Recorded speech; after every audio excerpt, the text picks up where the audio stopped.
এই যে আমার জন্য আমার এক ছাত্রী এই যে তেঁতুল এনেছে, তো ভাগ্য করে কিছু ছাত্রীদেরকে পেয়েছি, মানে যারা এত ভালোবাসে আমাকে। এই যে তেঁতুল এনেছে, তো আমি দেখাচ্ছি কে আমার জন্য এই তেঁতুলটা এনেছে।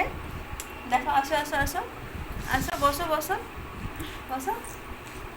শ্রাবন্তী আমার জন্য এই তেঁতুলটা এনেছে, ভালোবাসে আমাকে। ওরা যখন তখন যেটা যেটা আনে আমার জন্য সবসময় এইগুলো, আর আমি খেতে খুব ভালোবাসি।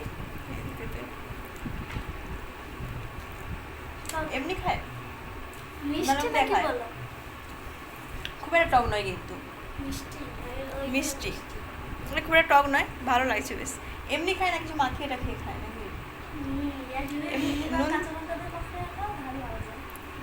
এমনি ভালো লাগছে এটা।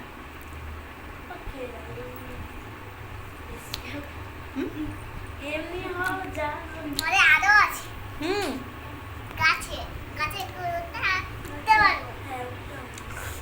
বাবা তো পেরেই দেয়নি। হুম।